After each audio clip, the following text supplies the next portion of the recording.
बिस्मिल्लाहिर्रहमानिर्रहीम। Today we will discuss about the leukocyte and inflammation. अच्छा, जो हमारे पास ल्यूकोसाइट्स हैं ये होते क्या हैं? ये हमारे पास क्या है? WBC, वाइट ब्लड सेल, यानी कि ये हमारा क्या है? इम्यून सिस्टम है। तो ये हमारे पास जो पार्शली फॉर्म होता है ये बोन मैरो में बनते हैं, ये यानी कि बोन दिखाई हुई है, बोन मैरो में बनते हैं। और जो पार्शली होते हैं वो हमारे पास लिम्फ टिश्यूज़ में बनते हैं। अच्छा, जो हमारे पास WBC की कंसनट्रेशन है वो हमारे पास 4500 टू 11,000 माइक्रो पर लीटर। और जो एक गाइटन का MCQs है वो है हमारे पास 7,000 पर माइक्रोलीटर। ये इन दोनों का क्या है? मीन निकाला हुआ है गाइटन में। तो हमारे पास जो कंसंट्रेशन होती है वो हमारे पास WBCs के जो सेल हैं वो कितने कितने परसेंट होते हैं? सबसे ज़्यादा जो होता है हमारे पास जो MCQs है, सबसे ज़्यादा हमारे पास न्यूट्रोफिल होते हैं। सबसे ज़्यादा हमारे पास 62% न्यूट्रोफिल होते हैं। और जो सबसे हमारे पास कम है वो हमारे पास बेजोफिल होते हैं, जो हमारे पास 0.4% होते हैं। ईओसिनोफिल 23%, मोनोसाइट 5.3%, और जो लिम्फोसाइट हैं वो हमारे पास 30% है। अब जो WBCs हैं वो बन के आ गए हैं, अब सर्कुलेशन में पहुंच गए हैं। तो इनका लाइफ स्पैन किस तरह होता है WBCs का? जो हमारे पास ग्रेनुलोसाइट्स हैं उनका जो हमारे पास लाइफ स्पैन होता है, अगर वो हमारे पास प्लाज्मा में है तो हमारे पास है 4 to 8 आवर्स उनका लाइफ स्पैन है। और जब ये टिश्यूज़ में चले जाते हैं तो ये 5 to 6 डेज। ये इंपॉर्टेंट MCQs है। और दूसरा है हमारे पास जो मोनोसाइट्स प्लाज्मा में होते हैं वो हमारे पास 8 to 10 आवर। जब ये हमारे पास टिश्यूज़ में आ जाते हैं, यानी कि लीक आउट होकर टिश्यूज़ में आ जाते हैं, तो हमारे पास क्या है? Up to the month.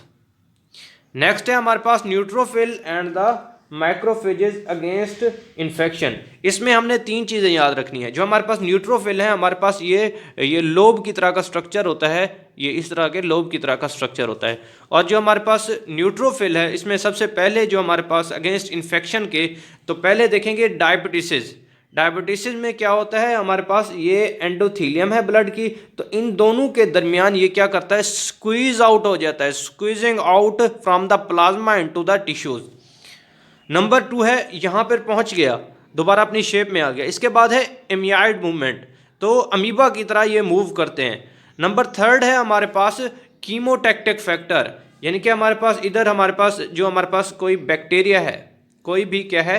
Bacteria है या उसकी बैक्टीरियल वॉल के जो टॉक्सिन है। दूसरा हमारे पास है कंप्लीमेंट्री सिस्टम। नेक्स्ट इंशाल्लाह दूसरी वीडियोस में हम देखेंगे कंप्लीमेंट्री सिस्टम क्या होता है। जो हमारे पास कंप्लीमेंट्री सिस्टम, इसमें C3A, C4A और जो C5A है एज अ कीमोटैक्टिक सोर्स, ये क्या करते हैं? इसको अट्रैक्ट करते हैं ताकि ये क्या करें? बैक्टीरिया को क्या करें? इंगल्फ कर लें। बैक्टीरिया को क्या कर लें? इंगल्फ कर लें। नेक्स्ट है कि भी फैगोसाइटोसिस किस तरह से होती है, यानी कि cellular injection of the offending agent. जो भी बैक्टीरिया वगैरह है उसको क्या करना है? इंजेस्ट कर लेना है। इसको क्या कहेंगे? फैगोसाइटोसिस। इसके 3 सिलेक्टिव प्रोसीजर है। जो कि हमारे नॉर्मल टिश्यूज़ होते हैं उनकी जो सरफेस होती है वो स्मूथ होती है, वो क्या करती है? रेजिस्ट करती है फैगोसाइटोसिस को। जबकि दूसरे जो होते हैं हमारे पास जो रफ सरफेस हो जाएगी, जो वहाँ पर रफ सरफेस होगी वहाँ पे हमारे पास जो हमारे WBCs हैं वो क्या करते हैं? फैगोसाइटोसिस करते हैं। दूसरा हमारे पास सेलेक्टिव प्रोटीन। जो हमारे पास नॉर्मल सेल्स हैं उनके पास एक सेलेक्टिव प्रोटीन है ताकि जो हमारे पास न्यूट्रोफिल हैं वो हमारे पास नॉर्मल टिश्यूज़ को इफेक्ट ना करें। जो डेड टिश्यूज़ होगा उनके पास सेलेक्टिव प्रोटीन यानी कि लॉस हो जाएगी, तो वो क्या करेगा? जो हमारे पास डेड सेल है उस ऐसे डेड सेल को ऐसे फैगोसाइटोस कर देगा। थर्ड है हमारे पास ऑप्सोनाइजेशन। ऑप्सोनाइजेशन में हमारे पास ये भी कंप्लीमेंट्री सिस्टम है, कंप्लीमेंट्री सिस्टम। ये C3B जो हमारे पास डिटेल में डिस्कस करेंगे कंप्लीमेंट्री सिस्टम, ये हमारे पास क्या करता है? फैगोसाइटोसिस काज करता है। और दूसरा है हमारे पास जो हमारे पास न्यूट्रोफिल और जो मैक्रोफेजेस है, ये इंपॉर्टेंट ऐसे क्यों आता है कि भाई इनका, और MCQs आते हैं यहाँ से कि किस तरह से न्यूट्रोफिल और मैक्रोफेजेस यानी कि इंगल्फ करते हैं, यानी कि फैगोसाइटोसिस करते हैं। ये मेनली जो हमारे पास न्यूट्रोफिल है ये 15 to 20 बैक्टीरिया को इंगल्फ कर सकता है। और जो हमारे पास मैक्रोफेज है ये हमारे पास 100 से लेकर बहुत सारे ज़्यादा बैक्टीरिया, 100 से मोर तक, यानी कि मैक्रोफेजेस उसको क्या कर लेगा? इंजेस्ट कर लेगा। और जो हमारे पास न्यूट्रोफिल है ये छोटे पार्टिकल, यानी कि बैक्टीरिया हमारे पास छोटा पार्टिकल, इसको क्या करेगा?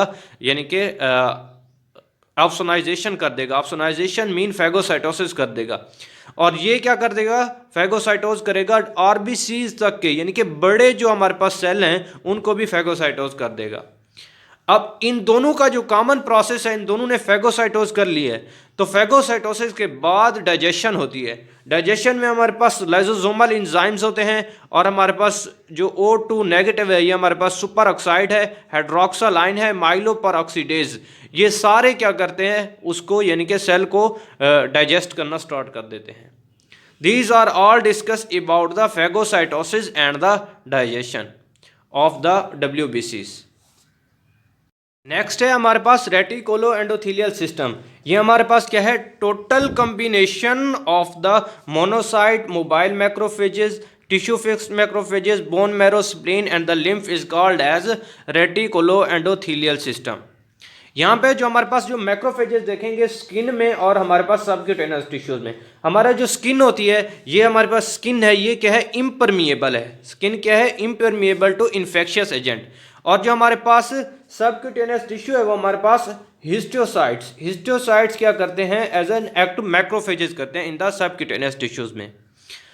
नंबर सेकंड है macrophages in the lymph node. Lymph node में क्या होता है, हमारे पास फिक्स्ड मैक्रोफेजेस होते हैं, क्योंकि हमारे पास लिम्फ नोड में क्या करते हैं, इसको फैगोसाइटोज कर देते हैं।